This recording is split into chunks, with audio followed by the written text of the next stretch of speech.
Let me say this right quick. She said something to me this morning and didn't realize she was saying it. She said, Pastor, do you realize that everybody in this church was waiting on you? I've seen people's lives changed in like a little over 14 months because of a decision God gave me and I had to make it. I've seen people that might have been at the strip club on a Saturday night become ministers. I ain't talking about nobody in here. I hope not. I'm serious. I've seen people who never thought they'd be preaching the gospel going through ministers and training. I've seen it. I've seen all because of a decision that I had to make. My gift, I had to receive a call, a gift from God in order to give you a gift so you can understand how to open your gift. Man, that was profound, man. Some people in here never saw themselves living for God, never saw themselves giving spiritual advice to their friends and co-workers and homeboys. They never saw that, man. But because a gift was opened here, your gift is beginning to get open. And you're opening your gift for somebody else. I receive it. Amen. Thank you, Lord. That goes to the next point. Y'all ready to see what's in this box? Now worry has set in. Because now he's anxious. So if you don't know, depression comes from two words, lack of expression. The only reason why we get depressed is because we haven't opened the gift. So now he's sitting there and now he's depressed. He's getting all sad because he's anxious to open up what God has already given him. But it's like a continuous cycle because he won't open up because he's too afraid to see what's really inside. Now we're in this continuous cycle. So unwrap the gift. We got to unwrap the gift. All right, George, I'm going to go ahead and let you unwrap the gift. Proverbs 18:16 says, giving a gift can what? Open doors. Giving a gift can what? Open doors. It gives what? Access. To what? Important people. Come on, you got to open the gift. All right.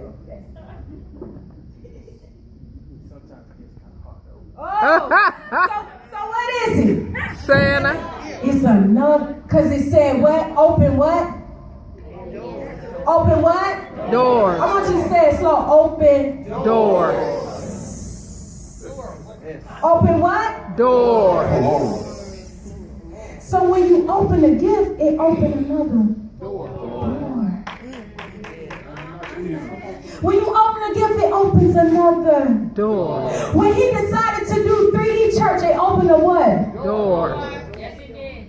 Woo! It opened a door for ministers. It opened a door for production. It opened a door for music production and video production and acting and theater. It opened a door for resource pastors. It opened a door for youth pastors. It opened a door for minister pastors and minstrel pasters. It opened a door for campus pasters. It opened doors. Amen. So you guys, you just know, I said, I just want them to get it so bad. When you finally open your gift, you open doors to something else. It says your gifts will make room for you. Not because you got a big room. It's because you got so many doors that need to be open to access to other things. Amen. Preach. So let's see. So we open the door, right? So that's another door. We start to figure out, I can do more than one thing. It's another door, all right? I can do more than one thing. I can save souls. I can start a business, and now I'm ministering while I'm starting a business. Now I know how to do credit. Now I know how to do this. It's opening doors. Let me say this. I'll never forget this, and I don't want to cut it off, but I bought a camera. I was on the road. I used to play the piano, y'all know, with Tyler, and I would talk to his film crew, and I would ask questions, and I bought a camera because she wanted to do a television show. I didn't know nothing about a camera. I didn't know nothing about producing TV, but I bought a camera, and I did not know what it was going to become. This is for those who ain't never heard this story before. What happened, I spent my last $1,800 on the camera, and that camera, we filmed a little TV show. We did all right. Now that we done got better, we know we could have did better, but we shot a show. And that camera ended up making me over $200,000 just doing film work for different clients. Oh, amen. I never knew that would have became a gift that I could actually use. I became one of the great video editors. That's why y'all see all these videos and all these graphics. I learned how to do that stuff because I was opening up another gift for her, a door for her. This wasn't even a door for him. Yeah. He realized what gifts he had inside of him because he opened a door for somebody else. Amen. Amen. So come on, we still got doors open. Oh, now we got another door. You know the thing about doors, you guys? Sometimes they can be hard to open. Sometimes you can be anxious to go through it. Sometimes you feel like it's just a long process. Sometimes you get tired in the process. Now he's so anxious, he's like, another door? But guess what that door did? It got him joy this time. Yeah. Woo! This door right here got him more wishes. The other door got him joy and peace and all of these different doors. So when you access your gift, you're getting gifts and doors to other things that you may have not even experienced if you didn't open the gift in the first place. Amen. That's right. I receive that. I don't know why I just kept saying it on the altar, strengthening for the process. Yeah. This thing is a process. He's opening doors, but we have to first know how to open the gift. Come on, let's keep going. So we got another door.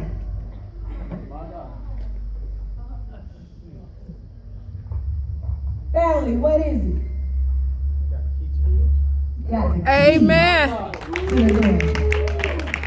And guess what? This key, you guys, I wanted to do a key because it unlocks not only for him, but for everybody that follows behind him. Amen. It's access to the purpose that God has put inside you. It's access to the gift that God has put inside you. But without him opening that first gift, he couldn't access the door to unlock for everybody to walk through it. So we have to understand that the gift is not just for us, but it's for the generations to come after us. When Jesus came and he was born into this earth, he already knew that he had a purpose on this earth to give us everything that we needed and more. He came and died and lived his life so that we could be saved and born again. I don't know about you, but that's good news to me. I don't know about you, but I'll be shouting right now. I don't know about you. Glory. Hallelujah. He came just for me. Thank you, Lord. Well, we first have to open the first gift because it says it will open doors so that you will be around great men, great leaders. But sometimes we're just too afraid to make the first step. Martin Luther King said this: it's hard to see the whole staircase when you're making the first step. Yeah. It's very hard. But you have to make a conscious decision to say, Lord, I'll go all the way. I'll open my gift. I will talk to you and figure out what it is. What's my purpose? I don't want to just live empty anymore. I want to walk in the things that you have given me. I want to continue to do it. Don't let fear stop you. We all have a gift in here. Some of us are operating in it. Some of us are just tapping into it. And some of us are trying to figure it out. It's okay. But this is where we're trying to get to. Somebody is waiting on you. Just like you guys were waiting on us. Somebody is waiting on you to open your gift. Come on, let's give God a hand clap of praise. Glory. It's not a short Hallelujah. message. It's not a woo-woo message. But it's a message to get to you.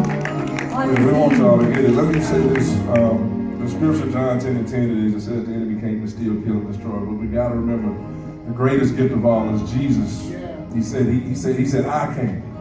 Jesus said, I came that you might have life. I have it more. Have it more abundantly. So they both came for something. But Jesus trumped over the enemy's attacks. I just need somebody today that understands that Jesus came for your life. He gave you the greatest gift of all, the gift of life. Anybody grateful for just the gift of life in itself? Hallelujah.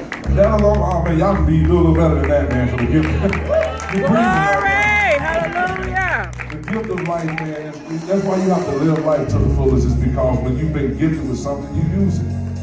You can't just have the gift of life and just sleep on it. You can't sleep your days away. You can't live non-purposefully. So begin to implement the gift that he's given you, man. Take advantage of time. Do the right things with your time. If someone would give you a gift and you don't use it, what is that considered?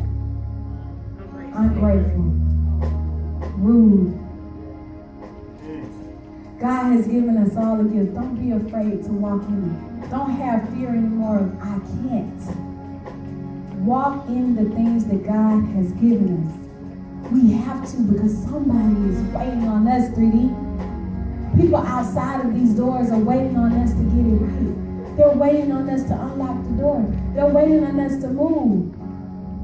I love each and every one of you, and Pastor, we look and we see and we say, wow, they're going to be amazing.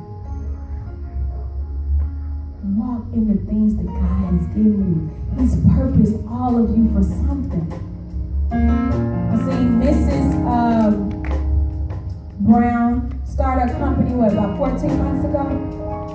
And just to see the elevation on where God has her now is amazing. Because she decided to open a gift that she didn't even realize that she had. Now she's blessing others with her hands. Trinice, the same thing. You decide to open a gift that you didn't even know you had, which is funny. You are a doctor. You have your doctorate as a lawyer. But you open your gift to something the total opposite of what you thought you were going to be doing. You thought you were going to be helping children on a certain level, but you're helping families on another end in another type of way because you decided to open a gift. We all have gifts and potentials in here, and I want you guys to live fully in that. If you feel yourself at a point where you say, God, I want to operate in my gift more. I want to walk in my gift more. I can do better. I can be a leader in the community. I can touch someone. I want you to